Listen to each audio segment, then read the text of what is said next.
is Erlindo Eusebio, national referee, and also second referee is John Santos.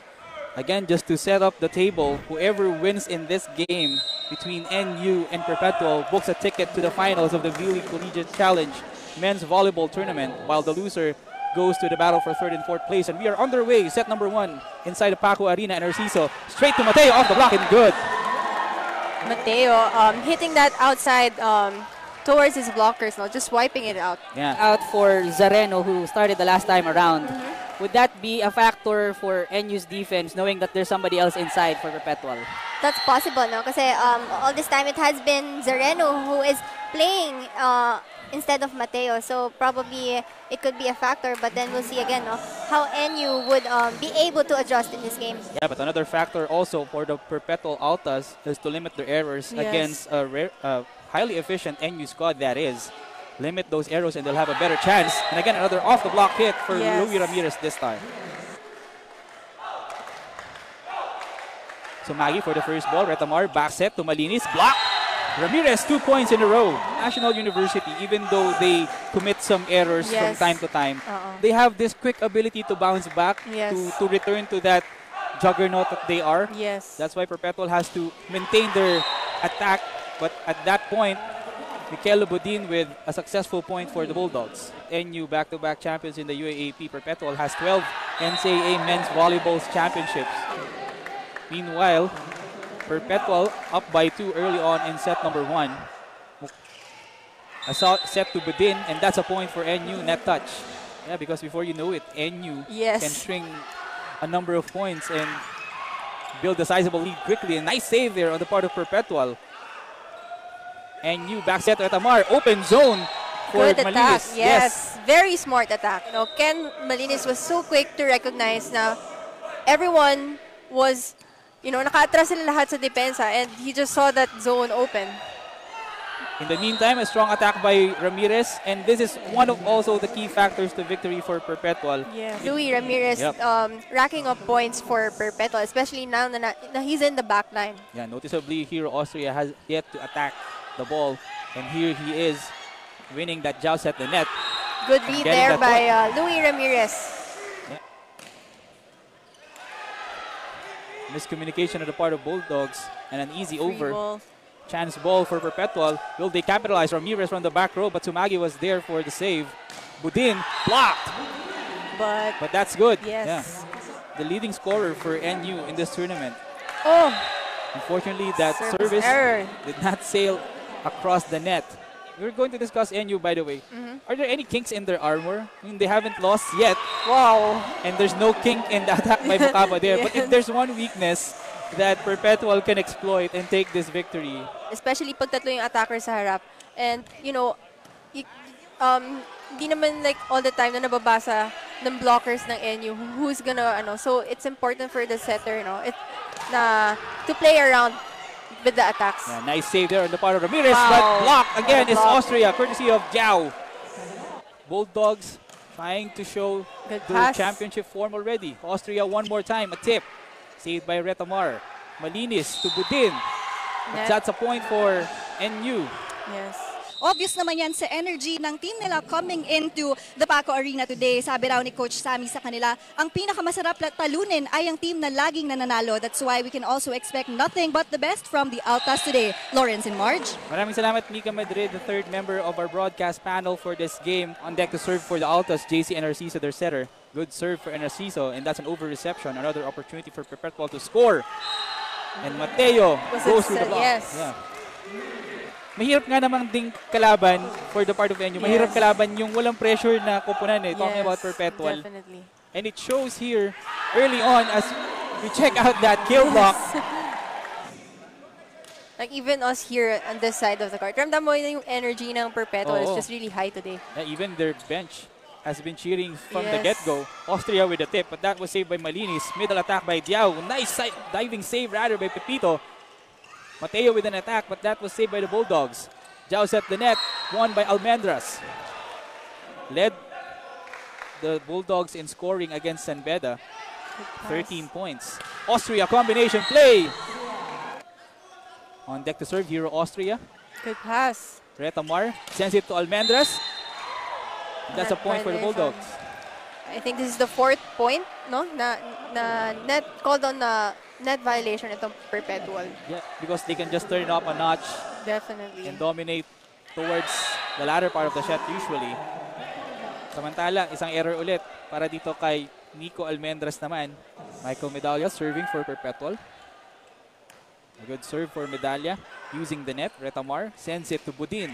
Attack by Budin, dug by Narciso. Austria sends it to Ramirez. A good opportunity here for the Bulldogs. Budin once again, dug by Austria, saved by Narciso. And an easy over by the Altas.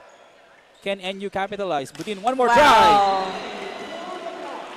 He was far away from the ball and had to make the most out of that attack, and yet he was successful.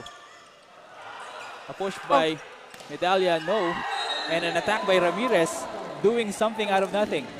Yeah. Parang kay Louie Ramirez, walang pangit na bola. No?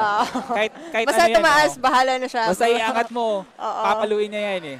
That's the specialty of the house for Louie Ramirez. Meantime, Budin response. We are having to serve is Kenry Malinis from Bogo, Cebu. Austria with the first ball. And Narciso, a nice quick attack. Yes. Perpetual should also have a conscious effort to do more quick attacks to negate that advantage. As we check out that quick attack also. Bawi daw si Mukaba by from that block. Oo, kasi naiwan siya kanina. Yes.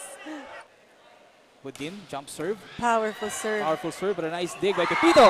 And an even better attack for Andrade. 15 serving 13. Andrade serving. But that ball sails out. Obed Mukaba serving for National University. First best middle blocker nung nakaraang Spikers Turf Open Conference. Na 1-2 play by Narciso. Well, for one, no, yun nga, yung sabi ko, yung paikot ng bola sa players nitong itong si NRC, so that's really giving it medyo difficult for NU to read. Squads, NU and Perpetual. Team captain Retamar with the service. And that's an ace. Sabi nga kanina sa report ni Nika, Retamar is still nursing a foot injury. But even though he is not 100%, he continues to be a deadly threat for NU. Yes. Net touch on the part of NU this time. So siguro yung previous game, sabi natin 70% good si Retamar, ngayon na 80. But still, you'll take it. And he sets up Jao with that quick attack. Almendras with a serve. And Narciso to Ramirez, swiping it. But that's long. Out, yes. Or specific wisdom to his players. And when you know that a game is important when Coach Sammy is on the sidelines for the Altas. And this is a big game, a big testament for Perpetual if they are to win.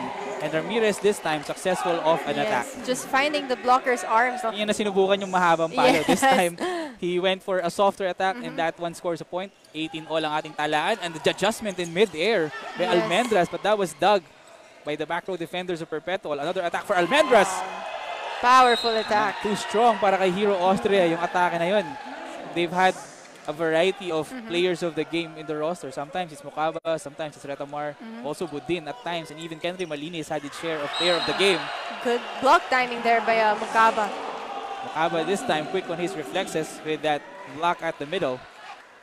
Choi Diao from Bayawan, Negros Oriental with the serve, and that's a good serve for Diao. And Narciso goes to Ramirez. Wow. Ramirez just really evading the blockers of NU. Si Ramirez lang yung consistent so far for the Altas, and they need to have more attackers to deliver points if they are to defeat the Bulldogs, but that is a miss-hit. Yes. The bad contact coming from Budin. Oh, rinig mo sa bola yun. Yes. No? The thing is, the other players of Perpetual needs to step up kasi, you know, at some point, mauubos din at mauubos itong si Ramirez. Yeah. And first referee, Erlindo Eusebio, calling the point for NU, much to the dismay of the Altas. Itong si Narciso calling an illegal attack on the part of the Bulldogs. That's why assistant coach Michael Carino furious to our second referee. And our two referees now conferring with each other because this is a pivotal point in this set. Because both teams are already at the 20-point mark, buddy, but the point still goes for the Bulldogs. So just to clarify, Marge, what exactly is Perpetual complaining about in that sequence? They were actually complaining for an illegal attack, no? But, you know, the referee still called it good. Yeah, in that sequence though, ball don't lie. What's interesting about this both teams now, whenever they commit errors, they're quick to get back, no? Like, kumbaga, hindi na nila pinapalagpas na dumagdag pa yung errors or yung points ng kalaban bago sila makabalik. Yeah, so check out that 1-2 play once again by Retamar. And that time, Retamar was quick to respond with that 1-2 play. Almost an ace there. Yes. But that was saved by Ramirez. Retamar, who does he go to? To Almendras. Ramirez was there, but the point goes to NU. Another net violation called on Perpetual. In the meantime, back to live action, Budin with a jump serve. In Narciso, goes to Ramirez, back row attack, but that was blocked. No one was there to cover for the attack. It's parang ang bagal nung pagbaba ng ball. Medyo slow mo nga. Budin serving for the National University Bulldogs. Another jump serve for Budin. This time, out. that too strong. I guess it's more of a substitution for added blocking. And as far as blocking is concerned, Mukaba, no problems with the attack there. Tinapos niya kagad ang set number 1 of that quick attack of the middle. We welcome you to set number 2. Lawrence Fernandez with Marge Tejada bringing you the semifinal action between the Perpetual Altas and the NU Bulldogs. Diao with an attack. Nahagip pa ni Austria yun. Yes. Inisip mo na to commit on that ball. You just put your 100% to it. Kasi syempre, in this game, you can't have mga half-hearted actions. Tama. Energy from the Altas bench is still at a high. They're egging on their teammates. And that ball sails out. First referee, Erlindo Eusebio, calling the second referee, wanting to make sure that they get the call right. So-called one of the linesmen, just to verify if the ball is either in or out. Medyo dikit nga actually yung bola dun sa line. Lalo kapag mabilis yung action, ano? Yes. Hindi mo makikita kaagad eh. That's why you need more eyes to be able to come up with a proper verdict. So that time, first referee calling the point for the Altas. 2 serving 1. Medalya serving. Pass. Retamar goes to Budin.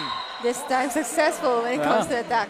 For effective yung fake approach ng NU middle blockers na nakuha nila yung middle blockers ng Perpetual, leaving it open for the NU openers. But at that time, one of the rare instances of an error for NU, net touch infraction, for Retamar to involve Mukaba and also Diao in the opening set. An attack by Budin, off the block and good. Yes. Michaelo Budin, finals MVP nung nakaraang Spiker Open Conference. Meanwhile, Malinis with the serve. Austria, back row attack, block, Mukaba. Good timing there by Mukaba. So far in this game, Austria hasn't done much as compared to their team captain, Louis Ramirez. Quick attack by Andrade gives a point for the Altas against the Bulldogs. In the meantime, Ramirez with a jump serve. Retamar goes to Budin once again. Clean hit from Budin there. Foot injury that he's nursing. And yet he's still effective, shooting the ball to the open spiker. And here he is again, back set this time to Mukaba. Beautiful back wake by Mukaba. Parang kung ako yung spiker, tapos hindi ko pa siya naipuntos, parang ako yung mahihiya, no? Mahihiya ka, lalo team captain eh. No? Pero sa puntong yan, mahihiya ng konti si Michael Budin sa mga kakampi niya after that service error. Yeah, that's why even though NU seemingly having the momentum, Perpetual is not far behind. And again, an attack by Almendras. Jump serve for Mukaba. That's a sharp serve. Pepito was there though, and a nice attack converted by Medalya. So far, NU hasn't been able to stop itong quick attacks nitong Perpetual. Tama. In Narciso, nagbabalik sa action with the service. Retamar sets it, but that was blocked. There's actually a pretty low setup for Almendras. And also at that sequence, very evidently, Retamar somewhat favoring one of his foot. And difficult angle for Almendras, back-to-back errors. And team captain Joshua Retamar wants to see more maturity from his teammates dahil yun daw ang magdadala sa kanila until the very end of today's match. At aminado naman si Coach Dante na talaga namang pinaghandaan daw sila ng Altas. Kaya sabi niya, kung ano mang bago ang gagawin nitong Altas, mag-a-adjust agad kami para makontrol agad namin ang bola. At ang huling paalala naman niya, huwag maging kampante and keep your eyes on the goal because no 2 games are the same. Lawrence and Marge? Yep. But let's discuss it. Back to basics for the Bulldogs. Yung kanilang mga service errors kanina allowed Perpetual But we checked out that ace at first. But those errors... They commit these errors, but then they're able to, bounce back after that. And then, as I was saying, just they as you commit an mentioned it, error. to your point, it doesn't take long for Yes. NU to bounce back when they commit a series of errors. Yes. And again, after that service error, that back row attack by Budin is good. Rather for Budin and Almendras on deck to serve for the Bulldogs. Oh, and that's an ace. ace. Yeah. That time Almendras found that spot. 11 serving 9. Almendras once again. But Pepito was there for the reception. Miscommunication. Yeah. That's why an easy over for Ramirez instead. Triple block for Perpetual. Still But the up. Bulldogs giving chase. Easy over for the Bulldogs. The Altas trying to respond. And Narciso once more time goes to Mateo for Perpetual. 10 serving 11. Retamar to Budin. Malakas ang palo this time. Hindi gumana yung triple block ng Perpetual doon. Yes. Elo Budin can also do that. On deck to serve, Choi Jiao for NU. In Narciso, who does he go to? Combination play by Ramirez. Good delay attack there by Ramirez. Hinantay niya na bumaba muna yung blockers ng NU before he hit that ball. O nga, Altas hanging on in set number 2. 11 serving 12. Good pass. Retamar goes to Budin once again. Ito si Budin already finding his rhythm here in set number 2. 15 serving 11 rather. Oh, Another service Service error error. para kay Kenry Malinis. If NU is committing those errors, Perpetual should take advantage yes. and be more aggressive with their attacks. Mukabad that time foiled. 1-2 play by Narciso, but that was stopped by the Bulldogs. Perpetual will have another try. Narciso says it to Austria. Single block! Retamar! Single block. If there are any foot injuries for Retamar, it was not evident that time Beautiful around. serve. 14-12 is the count. Back row attack by Ramirez. But that was over-received by the Bulldogs. Another try for Perpetual. Another good block read Another by block. Retamar. Yeah, it seems like Austria is being bothered by the net defense of the Bulldogs this time. Austria is a steady player. Yun nga lang Yeah. talaga. In this match, he's just overpowered by the blockers nitong NU. Alia on deck to serve for the Altas. Diretso kay Sumagi. Retamar, second ball. Backset, Malinis. Low Mababa. contact Oo. there for Malinis. Cannot wait for NU to just commit a sequence of errors Yes. because at some point, the Bulldogs will turn it up. And just like that, joust won by Retamar. Yes. Tsaka lately, it's just been Ramirez in the front and in the back. Yeah. Kahit kapag na-overload na ganyan si Ramirez, it would be easier for NU to read those attacks. Wow! At kapag Rare nakascore attack! ng ganyan ang setter mo, Nagulat din yung NU doon na biglang pumalo si Narciso. yeah, definitely they were caught off guard that time. But NU responds quickly with that attack as well. Also with the other players of NU. Ooh, service error. Alang, service error yun para kay Retamar. And at this point of the set, you can't afford to commit those kinds of unforced errors. Yes, 1 or 2 points. Yes. Those errors could be costly Yes, to their definitely. cause. Again, Kaya lang nainggit si Zareno. In that clarity of communication has helped Perpetual to stay within striking distance against the NU Bulldogs. 18-16 is the count. Ace. And that's an ace. Almendras once again to serve. Straight to Good Pepito pass. and Narciso. Ramirez once again. And that hits the line. Yeah, that hits the line for Ramirez. At nakita niya yung puwang na yun Yes. dun sa depensa ng NU. Players na inaasahan ng team mo. Yeah. Yeah, court vision plus that high leaping ability for Ramirez makes him one of the better players in this tournament. And another block for Perpetual. Third try for the Bulldogs. Will it be it?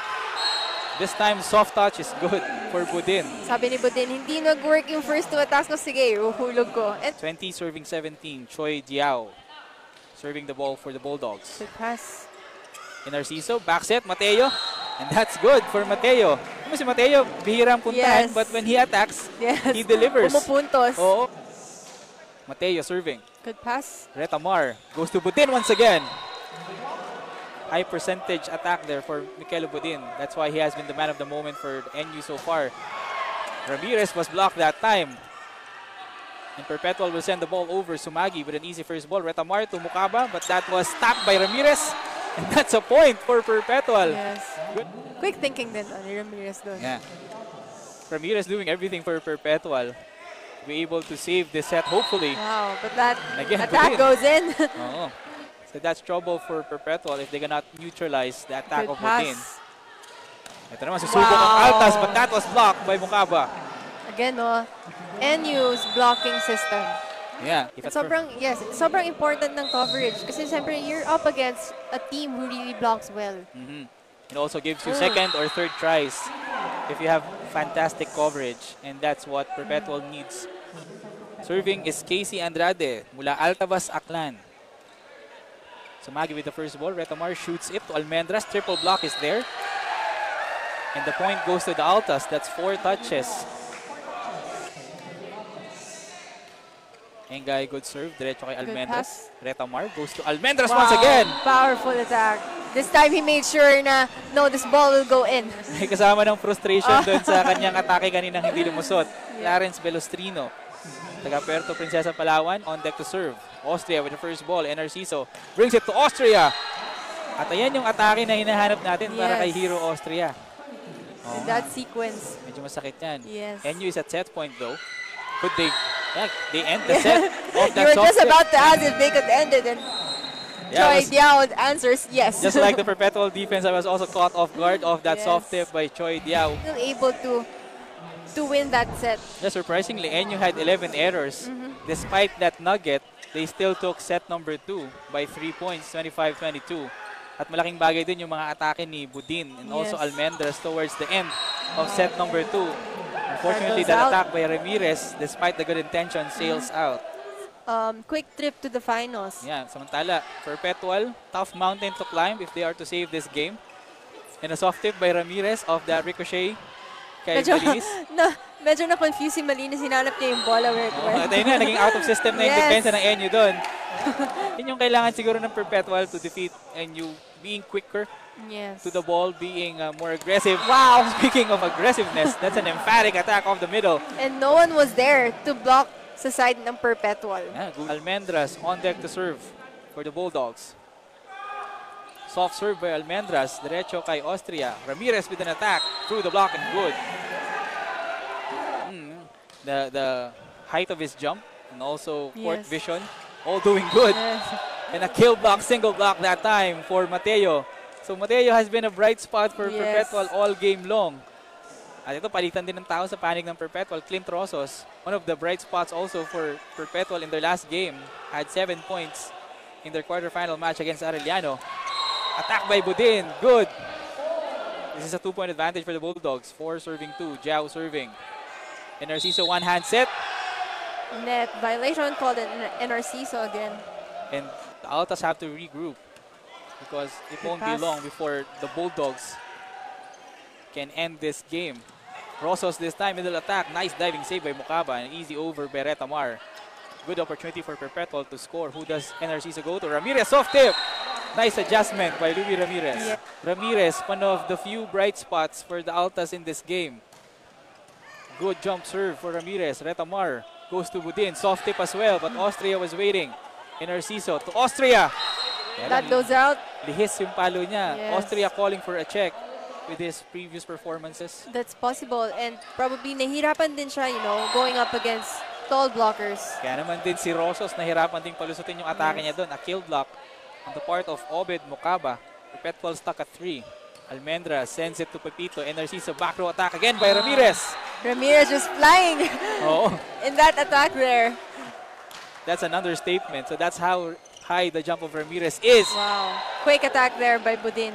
High percentage naman itong atake ni Budin. If only everybody could stay focused no matter what happens, we can recover without a doubt. Aminado rin siyang may psychological effect daw sa team pag nakukuhanan sila ng set ng kalaban, putting an emphasis on how important focus should be. Back to you guys. And he was really rallying his troops. Yes. It just, sorry. Go ahead. It just shows to how important this game is for Coach Sammy. Indeed. Yeah. And that's what we've been saying since the first set, no? Like even before the match started, na someone else has to, step up in this game, and it's not just Ramirez. Yeah, that time Austria got blocked. It's Obed Mukaba on deck to serve for the Bulldogs. Strong serve by Mukaba, and that's an ace. Game. And he has that swagger as he goes to the service area. Siyempre, pag pumapasok ng ganyang mga service mo, you'll have some swagger to repeat it. This time, he goes through the net. And Narciso sets it to Ramirez. Again, Ramirez just flying in that attack. Yeah, kahit nasa back row, si Ramirez pa rin ang pinupuntahan talaga ng Perpetual. Kailangan talaga magpaikot ng bola nitong Perpetual. Kailangan magpaikot ng bola and they have to find more attackers, more bright spots. And then, Retomar catching the defense of Perpetual off guard there.